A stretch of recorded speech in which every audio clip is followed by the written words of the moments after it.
In the heart of the state-of-the-art, at the dawn of the next stage in entertainment, you found No Proscenium.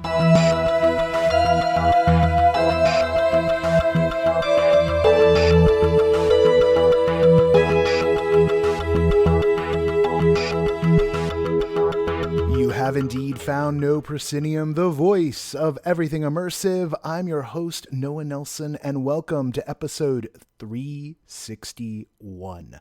This week on the show, we chat with members of the creative team of Nightfall at Old Tucson, Erik, Blair, and Michael Thomas-Visgar, about how they're transforming the classic haunted amusement park attraction into an immersive playground of the spooky variety this year. Then Justin Fix of JFI Productions swings by to talk The Willows, which is returning to LA with its first spooky season edition. Yeah, that's true. Haven't done it in spooky season before. And we do what Justin and I always do, which is we start talking the business of immersive.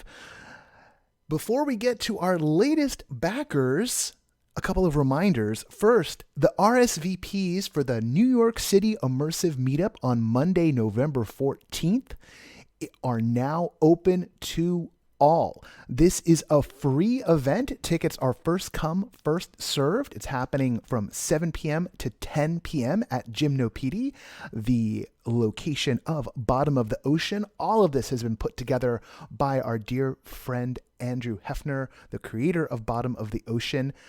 And what's really truly wonderful about it, not what's really truly wonderful about it, but Andrew is so generous that he's giving No Pro the drink revenue that night. So everyone's got a chance to go to this now. This meetup features a live panel discussion at 8 p.m. with some of the East Coast's top immersive creators, including interactive installation artist Risa Puno, Moritz Marty of Mystic Escape Rooms, interactive theater and games creator Jessica Crean, Evan Nyden, creator of Candle House Collective's remote interactive experiences, Alex Chamaj, the founder of immersive arts venue Future Proof, and Andrew Hefner, creator of Bottom of the Ocean. All of this is going to be moderated by our own Ali Murata. Should be a really wonderful night. I was just at a really cool event at Velum LA that our friend Jesse Damiani put together along with his partner Nancy Baker Cahill, who gave the keynote, and Nancy's work is up at the gallery right now. And it was not only a great event in and of itself for all the talks that were happening just in a couple hours there. It was also a wonderful chance to reconnect with members of the community who I haven't seen except inside a Zoom in a long time. Got to see some friends. It was good. Got to meet some people I've only ever talked to over the phone. So we're still in that mode. We're still reconnected. All right, so if you're in New York, go check that out. Links in the show notes for that RSVP. Snap those tickets up. Remember, it's free. Also, if you're a No Pro backer, you still have access to the discount code for the Denver Immersive Gathering, which is coming up this coming November 4th, 5th, and 6th there in Denver. We've got just 50 tickets left. Actually, we got 48 tickets left as last I checked. So just a couple of score tickets left. The attendee survey, which is how we start booking everybody into stuff, that goes out this coming week. So that means this weekend is the perfect time to grab a ticket and get your picks in. Attendees will have their choice of experiences like Rabbit Hole Recreation Services, including a run hosted by Room Escape Artist, courtesy of the folks at the Morty app. Thank you all. They'll also have a chance for the Denver Film Festival's XR Gallery, the lineup for which is announcing on Monday. I've seen it. It's good. We've liked a lot of these things. You might not have had an opportunity to check it out yet. The Dig Pop-Up Festival is happening. You also get a chance to hit up Shiki Dreams, Zoto, a supernatural Japanese folks tale, and our Unconference. All of those are options for Saturday. There's a lot going on Saturday. And every ticket comes with access to Meow Wolf Convergence Station on Friday as part of the Digs visit. There's special chances to go behind the scenes at the Denver Center for the Performing Arts. And we've also got the keynote talk from the creative team behind Galactic Star Cruiser and our community discussion Building the Immersive City, plus the Big Dig party at the Sports Castle on Saturday night. All that stuff is something everybody gets to do. And those tickets are just $200. It's $200 for all that for general admission, or just $150 if you've got the No Pro Backer discount code. Why? Because our backers make all of our work, including the work done helping to organize the Dig, possible. Thanks to pledges made at patreon.com/noproscenium by folks like Tom Black and Mazzetti, who are our two latest backers, which brings us up to an incredible 32 new backers this month, largely thanks to the Bottom of the Ocean promotion that happened. And this is leaving us just 10 backers shy away from 400.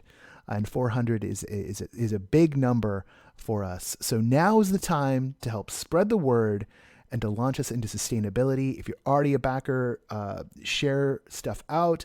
If you can, go to Apple Podcasts and give us a review, positive one, please, and just help us build the audience. The audience keeps on growing. It's a couple of people here, a couple of people there. In all honesty, just telling, if everyone who's listening to the show, right, if everyone engaged with our stuff, just talk to one person who they think would like it, who they know doesn't engage with it, well, then we double our audience like that. And hopefully double our backers like that. It could be that easy. It's not that easy, but it could be. So patreon.com/noproscenium if you've got the cash. If you don't, please help spread the word however you can. We're also on the lookout for community partners who are up for working out special deals for our backers. If you are such a person, hit me up at noah@noproscenium.com for details.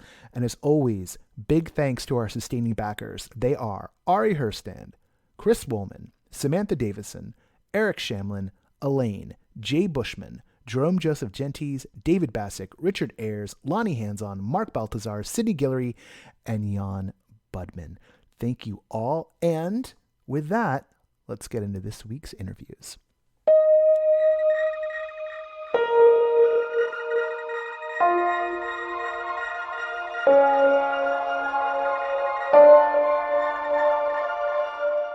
When night falls on Old Tucson, undreamt of nightmares stalk the streets. Or so it was for years before the pandemic pause upended everything in 2020. Old Tucson Studios changed hands during the high pandemic, but you can't keep a good haunt down. And this year, not only is Nightfall back, but it's being structured as a fully immersive experience that combines the mazes, stunt shows, and a town full of characters into one grand narrative. Joining us to talk about it are Erik Blair, creative director. Hi, how are you? And Michael Thomas-Visgar, production manager. Hello. Who are taking a short break from the hard work of summoning the new Nightfall. Gentlemen, thank you for joining us on the show this week. Erik, let's start with you. I gave the short version, so could you give the medium version of what folks can expect from Nightfall this year? Sure. Nightfall this year is going to be one long story that happens over 6 hours. You will have a full town of people, all of whom have their own stories, their own narratives that audiences can track, that they can enjoy, that they can experience. If they want to get scared, we also have mazes that they can go off to and enjoy those that also narratively connect. And we have 2 different stunt shows that stand as part of the story as well. So no matter which way audiences go, no matter how they choose to experience the show, it is all one story that happens all night long that they can just enjoy in sort of whatever fashion they want to. I don't know of any other haunt that's ever tried to do something quite like this, so I'm really excited about it. Well, we'll get into some of the inspirations for why you're taking things this way and how it all settled out. But before I do that, one more thing about the story here. So it's going to be one grand narrative. Can you share a little bit what that narrative is going to be about? What's the story happening here? What's the Sure. big idea? Sure. At its most basic, there is an election going on in the town between the current mayor and a sort of new surprise guest who has shown up in the last couple of months and who is sort of taking the town by storm. It's sort of a story of somebody who wants to hold a town in sort of its current position, its current place, and somebody who wants to move it forward. That's the sort of general narrative, but there is a lot of subtlety. There are a lot of secrets. There are a lot of things hidden away that people can seek out and find that influence that story. Audiences even get to late in the evening vote on which candidate they want to have, and it will change the story depending on which way they go. So it really is designed to be something that you can just come and get scared if you want to, but if you want to go digging deeper into the story, there are hints and secrets and clues and things that can alter both how characters react and what you know about the story everywhere you go. Michael, Old Tucson shut down during the height of the pandemic, and Nightfall is kind of its grand return. Can you talk to us about what's going into bringing everything back? Because this has got to be a little bit more than just the usual, hey, putting on the seasonal show. Yeah, it's definitely been a whirlwind for us.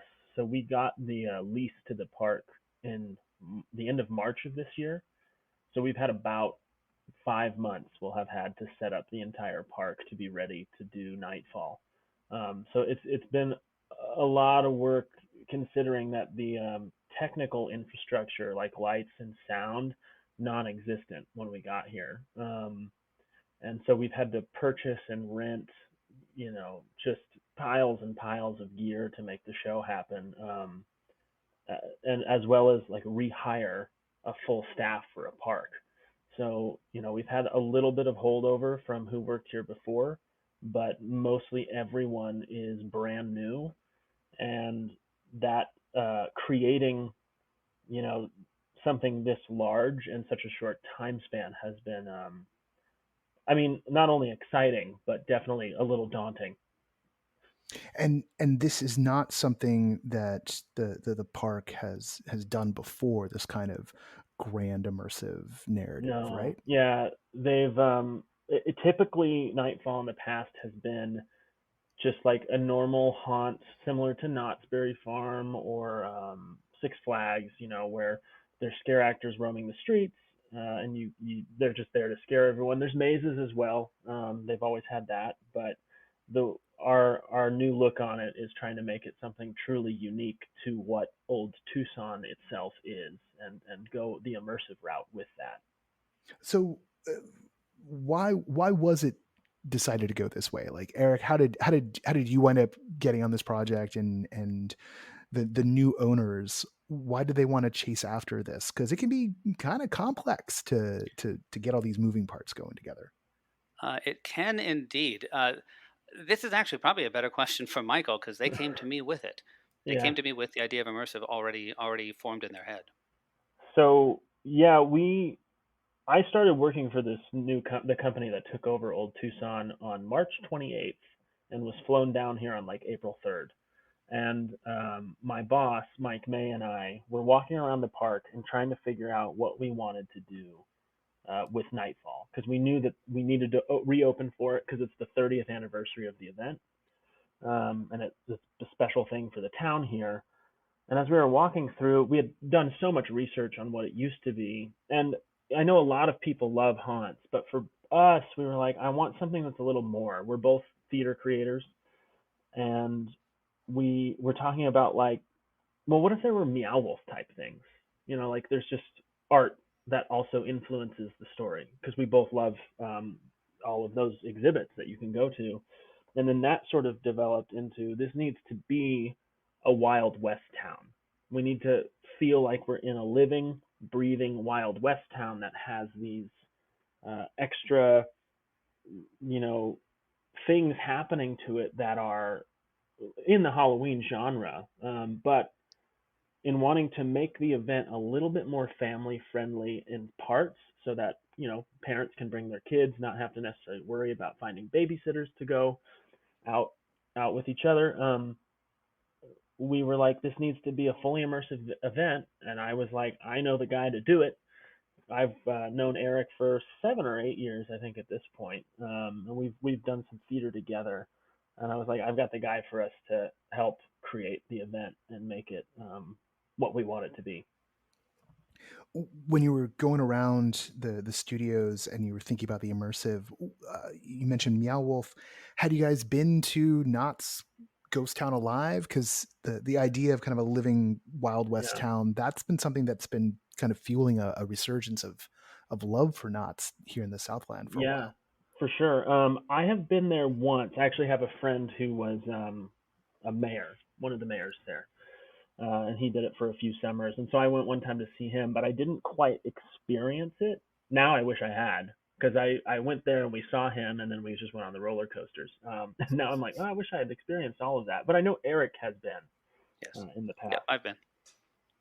So is do you feel like maybe what you're doing is a little bit in conversation with what those guys have been doing? Because one thing that they haven't done so far is they haven't seemed to have mashed up their summer Ghost Town Alive with the classic Not Scary Farm. And the second I heard about what you were doing at Nightfall, I was like, oh, that sounds a bit like what you're doing here. Yeah, I think it definitely lives in Nightfall definitely lives in the same sort of conversation, the same sort of vein as what Ghost Town Alive does. What I really love about Ghost Town was watching people who seem to be coming to their park specifically to do that. They don't even seem interested in the rides necessarily. They're coming just to do the Ghost Town Alive. And I thought, that's so interesting. That's the kind of thing I want to see happen here at Nightfall. So as I've been building it, as Michael said, we wanted it to be a little more family friendly. So I sort of have built it in a way that, unlike most haunts, once you enter, the haunt comes to you, right? You go through the scare zones, and there are monsters, jumping at you out of the darkness and out of the fog, and then you go into the mazes, and more monsters jump. And I love that personally. I'm a huge haunt guy. And I love going to places like that. But here we wanted to make it sort of feel more like you can come into the town itself and you can experience the town and the people who live there and the stories they have.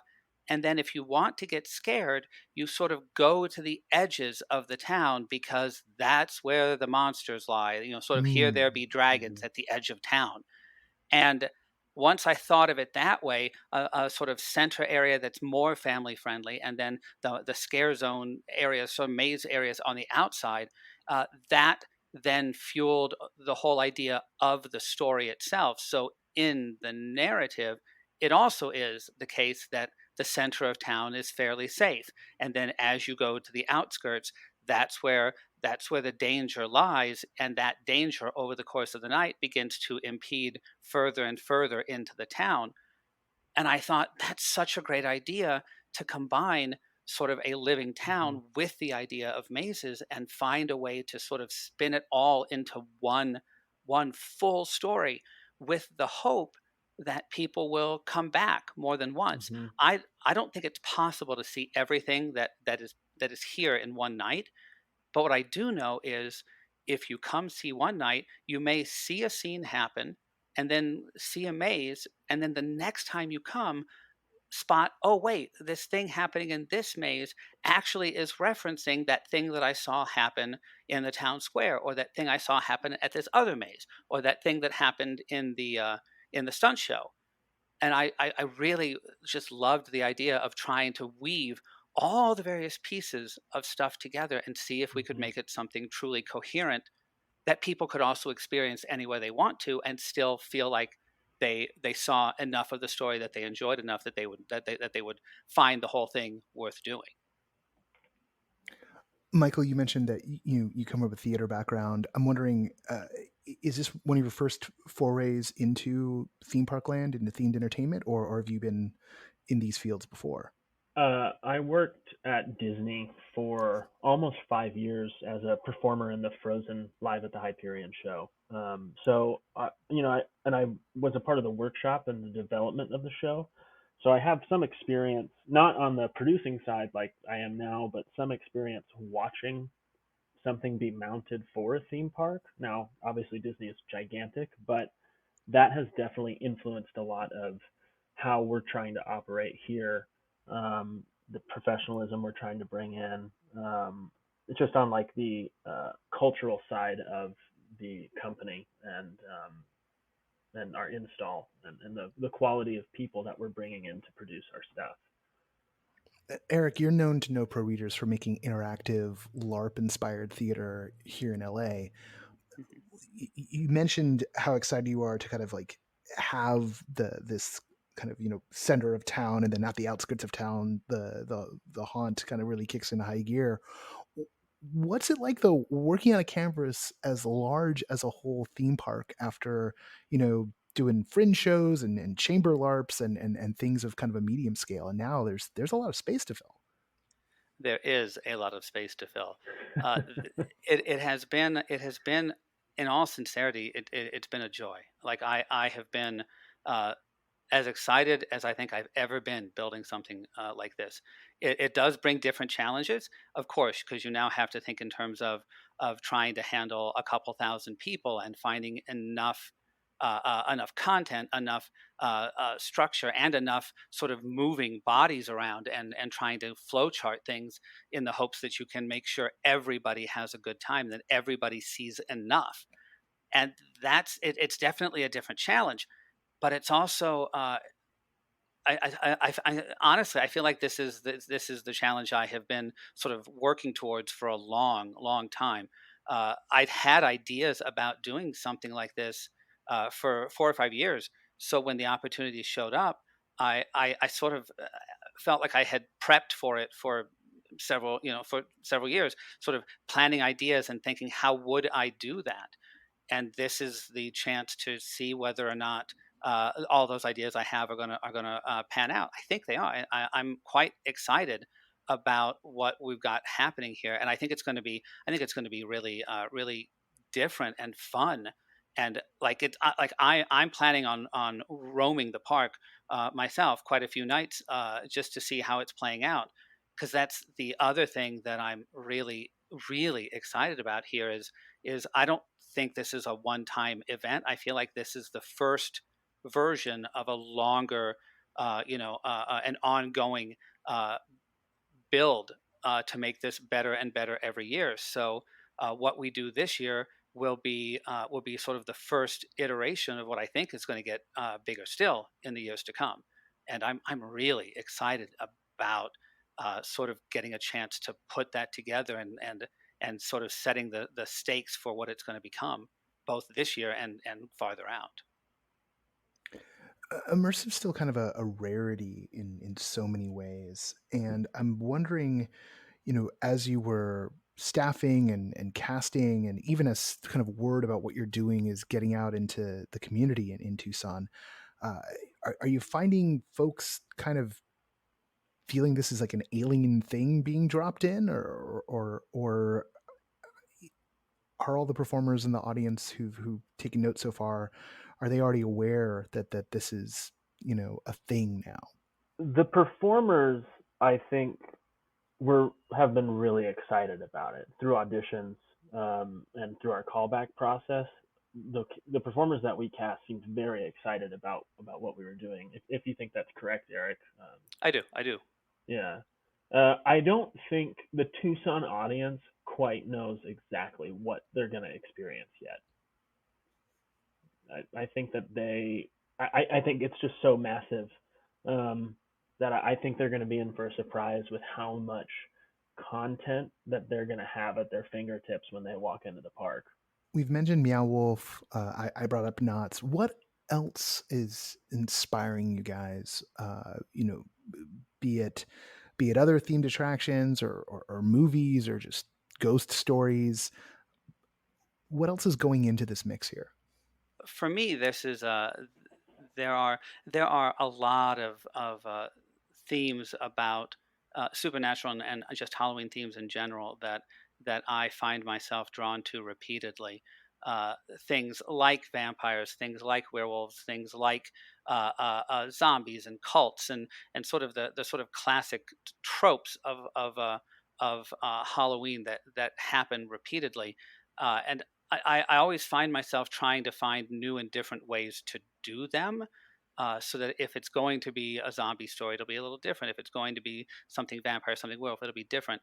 There is some of that happening here for sure. There are multiple different mazes, and what's happening in those mazes. There's definitely some sort of classic Halloween scare stuff built into there. The people in town are inspired by Western movies, by films and shows that were actually shot at Old Tucson. I did a lot of research into what had been actually shot at Old Tucson, and then used a lot of those films and the TV shows to inspire some of the characters in the town itself. Mm-hmm. uh, I also find myself always inspired by the years of LARP storytelling that I did, largely in the White Wolf and the sort of horror side of LARPing, and so I always find that no matter what I'm looking at, no matter what I'm building, it always feels like it's going to have some sort of world of darkness, some sort of our world, but not quite our world, but a darker edge feel to it. And in this case, I get to do that on a big, large scale, and hide sort of humans and monsters all over the place. Even in the middle of town, there are some characters that if you dig a little deeper, you'll find that not all is as it appears to be. Some of them are purely human. Some of them maybe not so. This brings to mind, because you mentioned LARP again. How LARPy is this going to be for the guests? Are they given roles? Are they expected to cosplay as part of this, or how are you approaching that dimension? For this show, for this haunt, audiences get to just be themselves. We when characters interact with them, they will simply refer to them as citizens of Nightfall. We don't expect the audience to necessarily interact in any other way but themselves. Those people who decide they want to get a little more interactive-y, to get a little more conversational, can do so. But I thought it was really important this year specifically that when we bring back Nightfall, which is a tradition, as Michael said, it's the 30th anniversary. It's such a tradition here. When we wanted to bring it back and add something to it, I wanted to make sure that that edition was as accessible as we could make it. So audiences are just themselves. The characters won't reference whatever year clothing they're wearing or anything like that. They'll just interact with them as citizens, allowing people to just choose to have some fun. And a lot of what you can do there is just watch. If you want to just watch a bunch of people have scenes and sort of follow stories that way, you can do that. But every single one of the characters that you'll see in a scene is a fully fledged character. They all have backstories. They all know who they like, who they dislike, who they are trying to figure out something about, who it is they're trying to avoid. And audiences can get as sort of enmeshed in that as they choose to get. But if they want to be a little more passive, the experience will allow for that too. We really wanted it to be sort of a celebration of what has happened in Nightfall, while adding this new layer to it, in the hopes that people will find it something really fun to play around with. Michael, from a production standpoint, what challenge are you most looking forward to tackling as you guys get this up on its feet? Um, I, I mean, it's all been uh, super exciting in terms of the challenges of managing such like a large production. We've got like 8 designers, 60 cast members, um, and but I think I'm most excited for doing a stunt show, managing that challenge. I've never done anything with stunts before, so that's been extremely fun to work with our stunt coordinator and our local production manager as well, on getting that up on its feet. But always in a management position, I think the best part of it is seeing a team come together and create something cohesively out of 60 minds, because that's kind of what we're doing, or 80 minds, however many of us there are working on this project. And that's, you can't put a price on the feeling of when that happens. Excellent. Well, gentlemen, it is very exciting that this is happening at Old Tucson. It's great to see a park that had gotten shut down during pandemic reopen in of itself, but to have the debut be this really, really big swing is just fantastic to see. And so I'm wishing you great success, and indeed, Erik, that this is just the beginning of something, and not just one big party. Anything else that folks should know about Nightfall before we head on into the dark? I think people. I think I think the thing I want people most to know about this is, this is it's so it's so uh, so different to try and make something that sort of is an icon and calls to all the people who traditionally go there. And Old Tucson is this sort of icon. It's a place where every time I open my mouth and say, "Hey, I'm the creative director of Old Tucson," people get so excited. They get so sort of jazzed about it. And it's such an interesting challenge to try and take that love and that sort of passion people have, and then find a way to both include that and really hold on to that, while also trying to create something that is fresh and unique, and hopefully something that will get people even more excited, both locally and far out. I think we have tickets from 21 states at this point, coming in a couple different countries too, which is exciting to me. I love the idea of people coming all the way from the UK to try this out. And I think what we've done here is something really that I'm really proud of. I think the team is really proud of, and I think it really is going to be something that, this year will be fantastic. In years to come, will grow even further, and I'm so darn proud of everybody who has gotten involved in this, because I think this is really something, something different and fun, and I think it's going to be amazing for audiences to experience. I really do. All right. Well, guys, again, really excited that this is happening. So, looking forward to hearing all about it once it's up on its feet. Thank Thank you. you very much. Yeah, it's been great talking with you. Exactly. Thanks.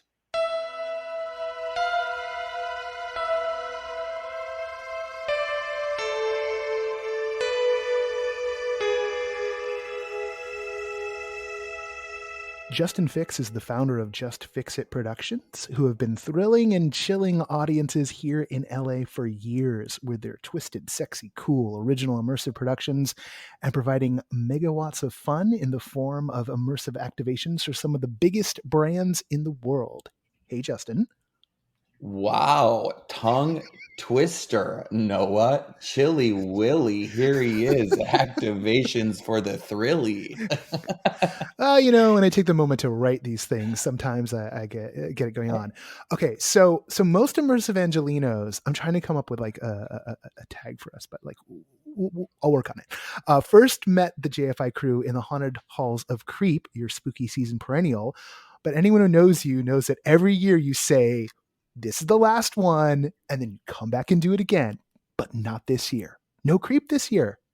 You didn't. Oh my gosh, creep disappeared for a moment, and But I do say that like for a blimp, because you we know know. we know you can't stay away, but you still didn't stop spooky season action. You've still got a show this year, even though you're not doing Creep.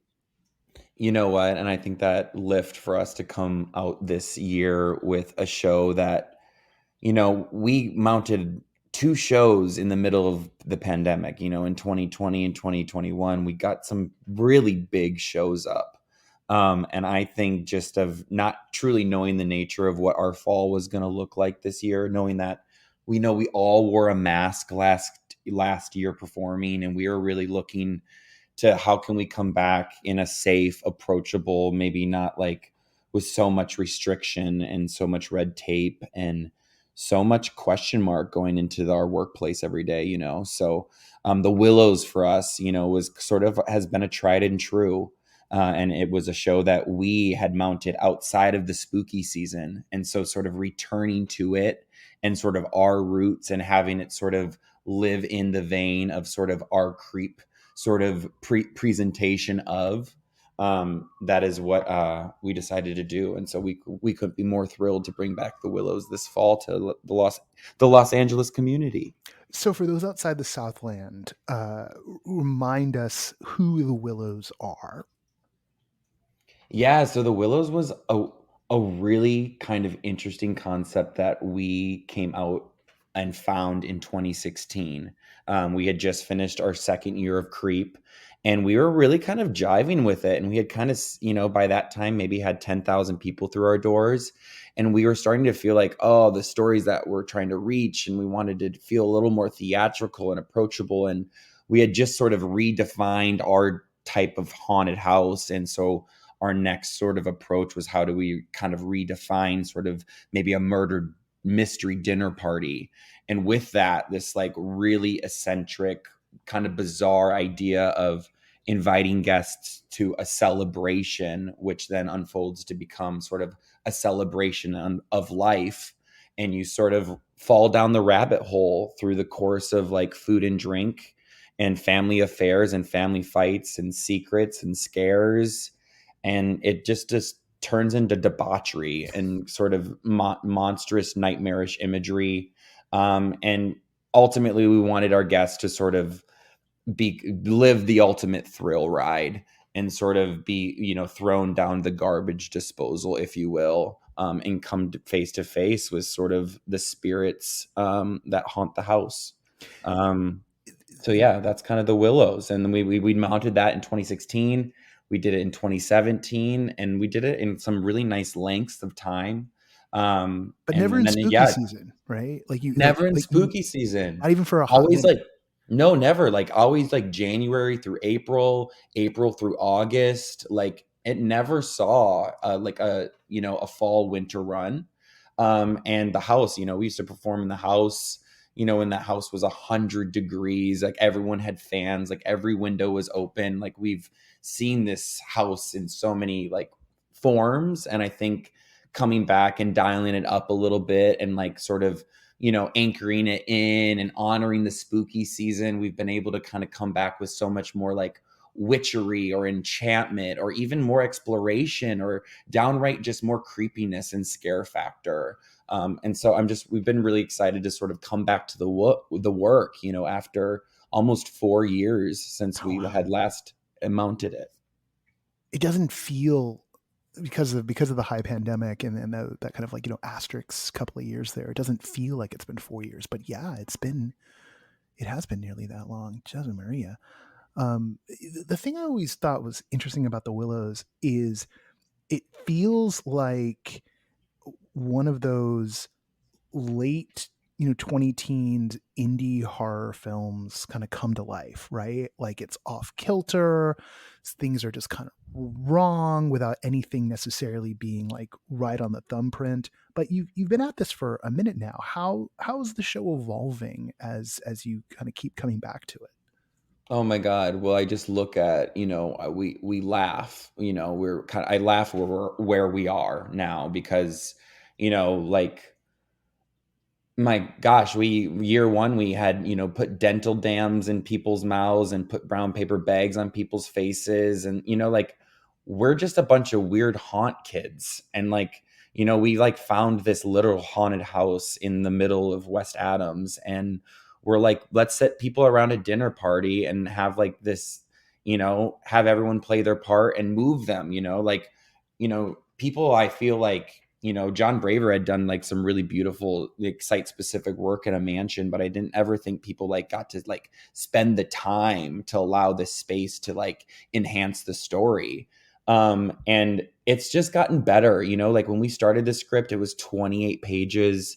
By the end of our third year, it was like almost 70 pages. And now we're over close to like 110 pages of like scripted text and dialogue and history and facts and family tree. Like it's all so flushed out. And when you have performers who've been, at this for, near going on 400 performances when we bridge, this season, like it just feels so authentic, and it just feels so kind of lived in. And I got to pay it to the talent, because they really help sell it. But I think, Noah, we've just gotten better. And when we were making this work in 2016, like literally we built this show originally, I think for like $9,000, and you just think after like year after year, we've sold it, we've bought it, we've sold it, we've bought it, and so like coming back to it again. And I think having sort of all the treasures and the sound system and maybe some more special scare tricks that we never would have ever invested in previously before, on creep seasons, like before all the activations and stuff had come to us, like the ticket price warrants I think the investment and the value we're trying to put into this thing. We had to redo and reimagine the entire food service component to be compliant for food service and food handlers. And, like it's been really nice, but we've really streamlined it. But I think the show has gotten stronger. Hold on. You mentioned you got change the food service food. So Deirdre's not going to make soup in the kitchen anymore? Deirdre's on that soup, but man, she's on some more seasonal. She's on some seasonal soup. Okay. But thinking about passing like cheeses and sharing bread plates and veggie plates and fruit plates and hummus and dips and butter spreads and it's like people. This will be the first time I think a lot of strangers are sitting next to strangers at a rather intimate dinner party, and we just wanted to keep it as like condensed and as premium, while the drinks are flowing. We just also wanted the plates to do it too, but have not this notion of like, I want people to feel like they're welcome and they feel comfortable to eat, and dine. Were you worried? Because like the ticket price did go up this year because of some of these concerns. Before you put them on sale, were you worried about how that was going to impact the sales? We'll get to what the actual sales were in a second, because that's another story beat. But were you concerned? Like, I mean, when you're paying $20 for a martini here in Los Angeles, that's like a 5-ounce martini at the, some West Hollywood bar. Like I start to really like, we used to say you helped set this message about, $1 a minute, and to us, like I'm very proudful. Our tickets started for Creep from $35 to $55 to $75 to $93 to 105. And now, the Willows is climbing. But with that, like the Willows is so much more. Like it's food, it's hospitality, it's a little escape room, it's theater, it's it's like it's a full package. And so I think too, like knowing that, and with the inflation of so much, from the lease rates to like wanting to pay our talent more, like knowing that actors haven't worked for 2 years, like all your money is being spent in the right places. I can guarantee you, and I hope people see that when they kind of sit down at our table, that we do focus in the details, and we hope people pick all that up as well. Were you worried that people might not jump at that price though? Like they might go like, oh, well, I've seen it before, before the day you put the tickets on sale, right? Because we'll get to that data point in 1 second, because it's pretty spectacular. But going in that moment, were you? Yeah, I would say like anyone who is still making work, like, and I think that's where I'm like, I mean, I broke into this business when I think there was like eight huge other players in the market, and I even see like who clearly is dominating the space right now is like, even 13th Floor, I think, has like dominated the LA marketplace as far as like Halloween experience goes. Oh yeah, they've got they own Delusion, and they've got Shack Hayride, and Halloween, the Shacktober Hayride. thing is coming. You know, like Yeah, they're like big everywhere. environmental, big Halloween, and with the Queen Mary going down, you know, Horror Nights and Knots, they do their thing. And there's like some independent producers, but like, yeah, I would say like this stuff is real. Anyone who wants to make these things happen, you know, we tried to fall in line with what Sleep No More was doing, and Sleep No More has 400 people running around 5 floors, and your one-on-one interactions, you're lucky if you now can even get one. And I think I look at all these models of like, you know, how much time do you have? How big are the group sizes? What are your takeaways? You know, how much participation versus how much, you know, just like viewership in the experience. Like I I don't I if I don't know a lot of people who are making this work, Noah, and I know I say this to all of you and for all the listeners out here, like it's so expensive.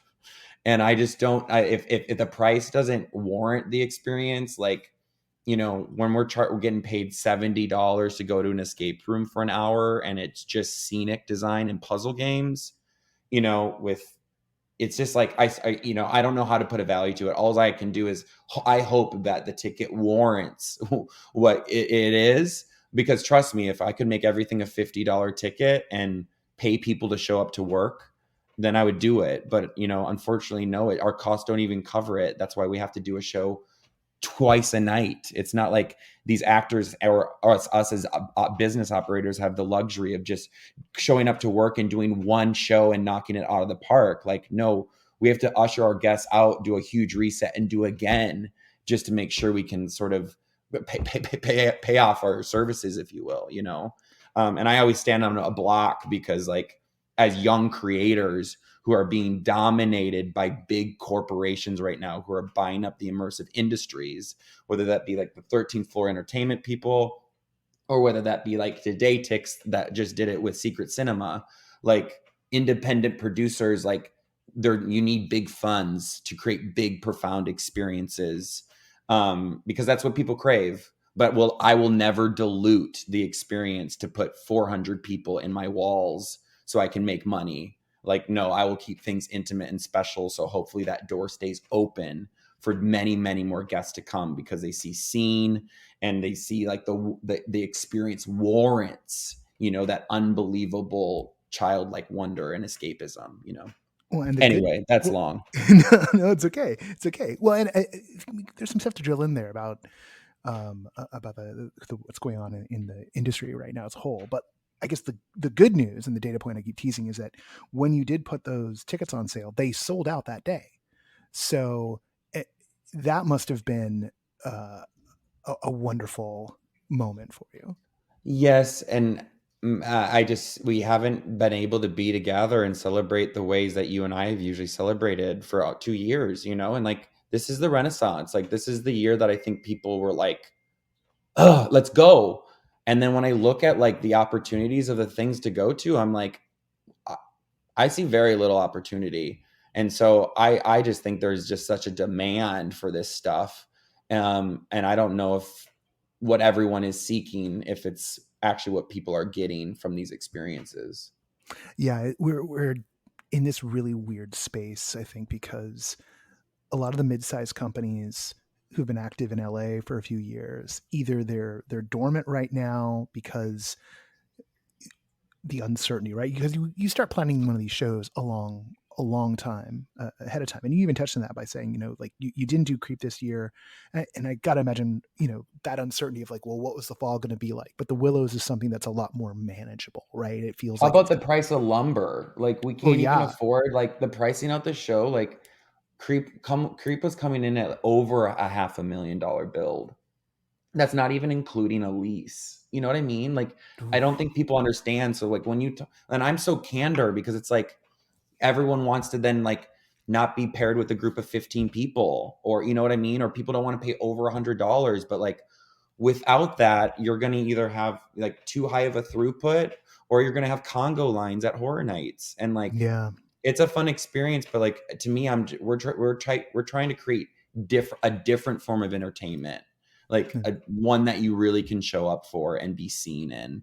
Well, and we know it, like the price ceiling on this thing as a whole, as like a whole industry, a whole movement, the price ceiling is really high, right? Like everyone was balking at the price on Star Cruiser, and I'll still see people like outside of our circles either being misinformed and readily not readily in the sense they want to be, but like, it's easy to understand how they're misinformed about what it actually costs, or just shitting on the very idea because of the price threshold, because they have absolutely no idea how much it goes to get, how much it costs to get one of things going, just on the level of paying performers, a living wage is. But we see that thing is selling, like Yes. it is booking a year out now. And like they've opened up that far, which is something that, 6 months ago, everyone was saying like, this will be changed and over and done with before you know it. And it's like, no, it's been a big success, even at that high price point. And it's just something that people, I think, can't quite wrap their head around. Like when I get into conversations with folks about this, I always talk about the kind of work that, you're doing here with the Willows, or some of the other mid-sized companies in LA, when like the Speakeasy Society would be doing something, or particularly like say E3W would do something. That this is like the Michelin fine dining of experiential, like these are going to cost a little more, but they're memorable, they're intimate, they are your one time out.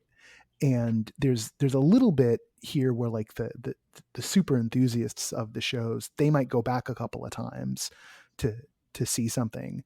And so the season, particularly spooky season, can like rack up, bills for folks, but there's still so much of an untapped market, and there's still so much of a demand.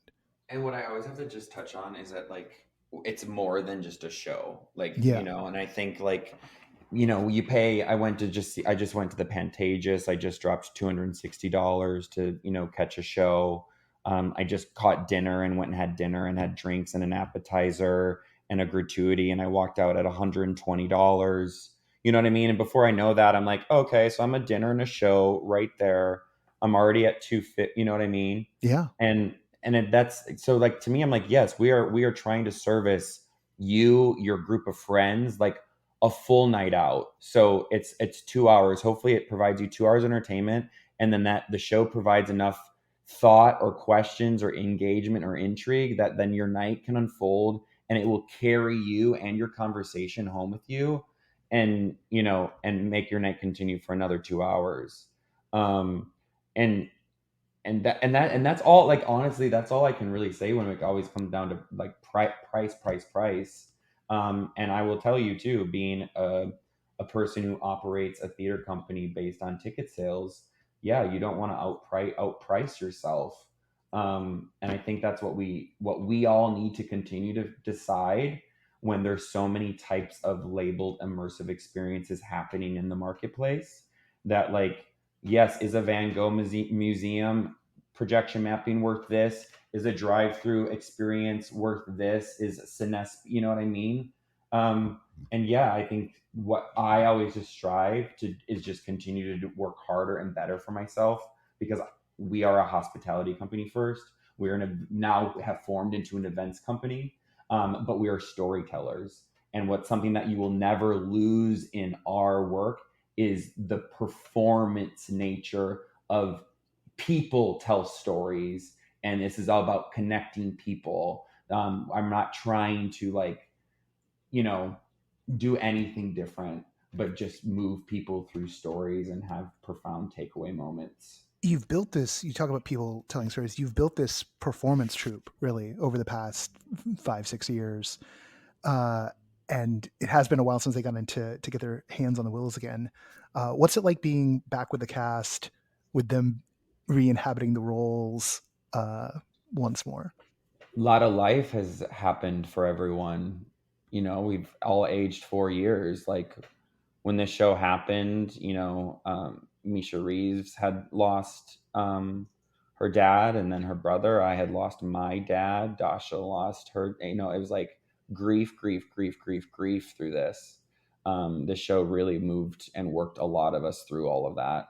And I think coming back to this, like we're almost the whole original is the a whole original cast is back except for like 2 roles for scheduling conflicts. And so, you know, and every role because of COVID is also double cast. And so the coverage is there. So we have, you know, an army, I would, you know, call it of, you know, 20 actors, you know, Melinda Decay, like the show would be nothing without her. You know, she's done every single show, you know, again, near 400 performances. And, you know, she just jumps right back in. And last night was our first dress rehearsal. And this stuff is so crazy because it comes together. But until you have people in your chairs, you're just like improving to a room full of actors to imaginary people, you know, like it's laughter. It's like us at all sitting around the dinner table and it's like Hook and we're all like imagining we're eating this like huge feast of food and like chattering, and yet there's no one at the dining room table, you know what I mean? And so it's so beautiful because like when the lights come together and then the costumes get turned on and then the relationships start to form, but like the energy and the way the show shifts, and just by those who attend, like for the first time they got to play, and it was just so beautiful to start to see the life breathe again when you get to see these moments happen. So we move into previews next week, and we'll get all of our jitters out and get to hear the pacing of this beast, of this machine of a show that really runs itself, you know, over the course of 5 hours. We do 2 shows, and yeah, we're thrilled. Here we are. The audience, you're thrilled. The audience was thrilled. The sellout in one day, but there's another block of tickets coming, correct? Yes. We yeah, everyone who showed up, we've been doing this thing for Creep, like releasing our tickets at midnight. I don't know why it was a thing. I think our box office people told us that was like that's when it happens. It clicks in the next day, so we like went for it. So yeah, people stayed up way too late. So sorry everyone, but tickets went really fast, and so we kept a chunk because we hadn't even gotten to like Halloween talk. Like we hadn't like really hit even any events calendars or like nor were I think the average people thinking about Halloween yet. So on October 15th, we are going to release our next like wave of tickets. We have about like 500 more tickets that will be open, which is kind of like our little extended run. So we're here running for 6 weeks. So we've only released the first like 4 weeks, and so we'll release the next couple sort of end first 2 weeks of November will be open to kind of catch this show before it closes. But yes, please, they'll go on sale October 15th at noon. So please come out. We'd love to have you out. We're running Wednesday through Sunday. Is there ever a chance we'll see the Willows family outside of Los Angeles and the Southland? You know, Noah, you never say never. I would not imagine we'd be coming back for a 4th remount of this show. And I just think it just shows you sort of that we've built this little thing and why we've like now refined this thing. It's just become like this really nice Bible. So we've actually been able to like present it to people and have people like be able to digest this. And we're really would love to work with like good partners like Airbnb, like experiences, or get involved with, you know, a great hotel company, or maybe some historic like you know, bed and breakfasts across the country.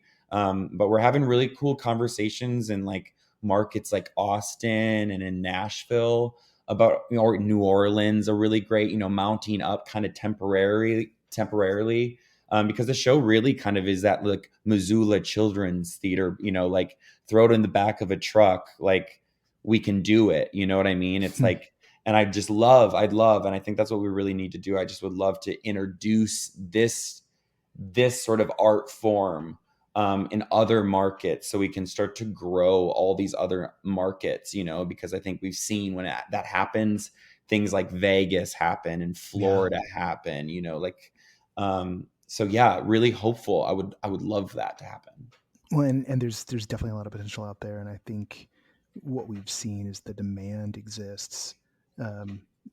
even in the face of the last couple of years, even in the face of a forced recession, like people still make this a priority because it provides so much joy for them. We were on such a roll. Like, you know what I mean? Like Oh yeah. 2020, man, I was like, wow, I was like, the glass is about to break. And it did. And now I think it's like events have like really, really were strained and stressed hard during on ways that what they had to go through processes. And, so I think the way that events, people are approaching events, what people want out of events, from the virtual, how everything, like, I think people are ready. And I think I think we all need to, I'd like to start working with some, like, I've always said this, like, I think we all need to start growing these markets together.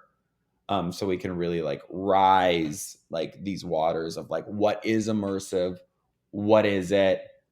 And really start identifying sort of all the layers and the value in those different offerings that come with these like services, Oh yeah. so the public can like digest and start supporting it, really.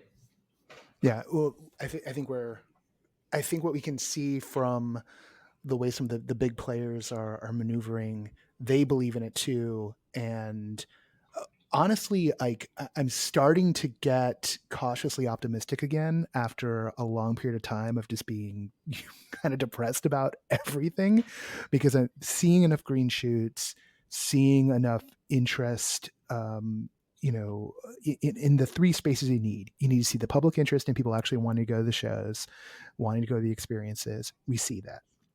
You need to see investor and financial interest. We're definitely seeing that on like the big scale level. And of course, they've got their pressures there and what they want to do. And then seeing the interest from, the infrastructure, from cities and local governments wanting to find ways to revitalize, the more run downtowns and the shopping districts. And we're starting to see that as well. And the conditions are there. Yeah. And honestly, all the ingredients are there. We just need that little spark of magic. Amen. Justin, thank you so much. I'm really excited that the Willows is back. I'm glad you're getting so many people through the doors this season, and I know you're gonna have something in 2023 to bend all our minds around again. Am I? Here we go. Here we go. Off to work we go. Hi ho, hi ho. It's off to work we go. You guess my exit cue. No. Thank you so much. Happy Halloween, buddy, and trick or treat, everyone. Everyone, stay safe. Enjoy it. Play a little bit. And have fun.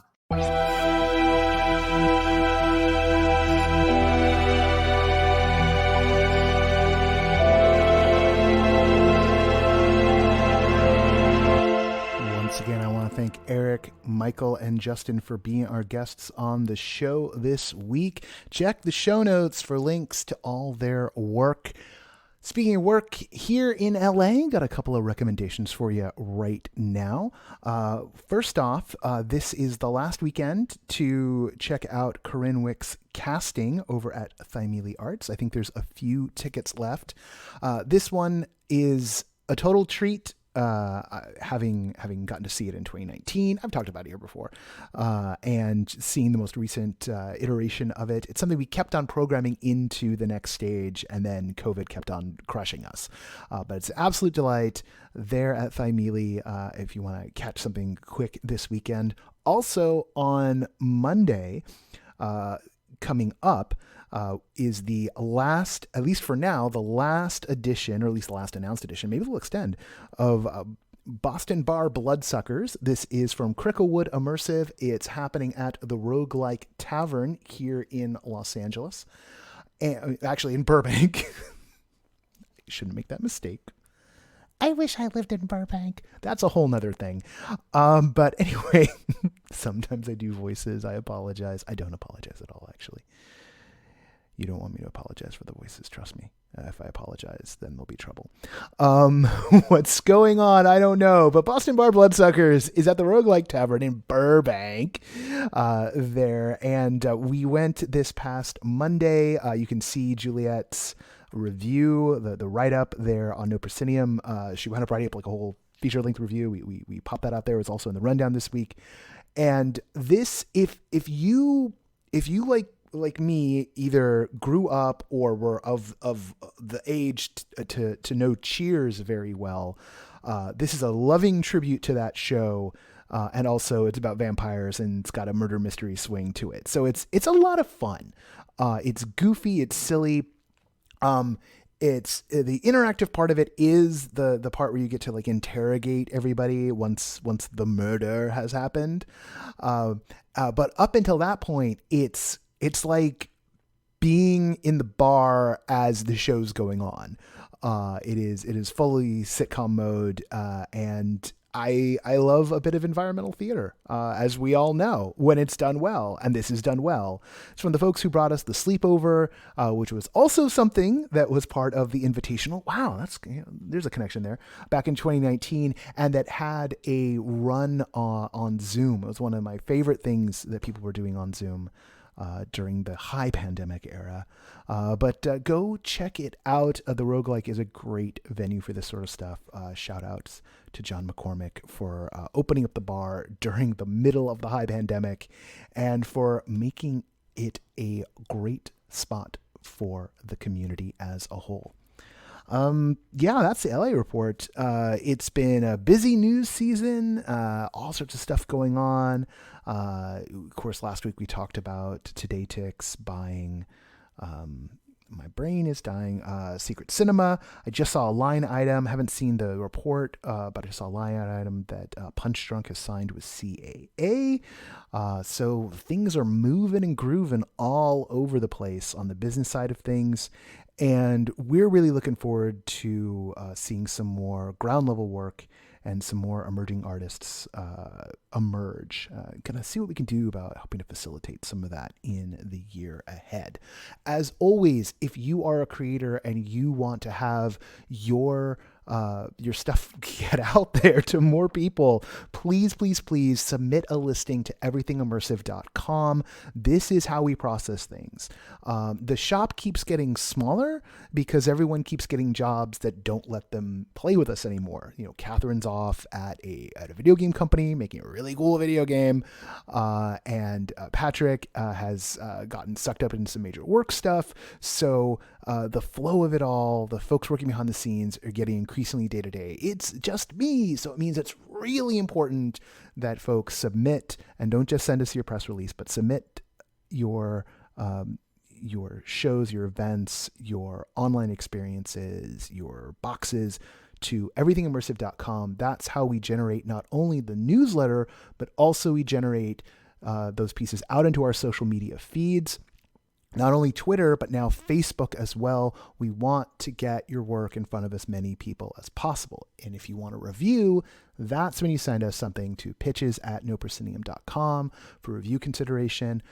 If we've got the team members who want to jump in, we will send them out and we will get that up into our review rundown. And if they have a lot to say about it, it gets a feature-length review. That's how that works. For everyone else who doesn't have something to promote but just turns to us to know what's going on, feel free to hit us up on social media and let us know what coverage you value the most. We want to be making the right stuff for you. Also, maybe even better, drop by our Discord. We have a brand new forum set up now that Discord has forums, and it's a great way to have discussions. It's maybe the best, most focused, easiest way, and it's with folks who are super dedicated. I like it better than Facebook, even though we've got the Everything Immersive Facebook group, which is like almost 12,000 people strong at this point. So that's our biggest venue. But the one I love the most is when we get into it in the Discord forums. I've been waiting a long time to have a forum, and I'm super excited. So come over, join us, chat about stuff. If you post in the forum, I'm going to make this deal for this coming week. If you post in the forum, you start something, I will comment on it. I will chat with you in the forum that way. There's our pact. Really trying to get the forums going. I really want them to be a spot. All right, enough of me. There's been too much me today already.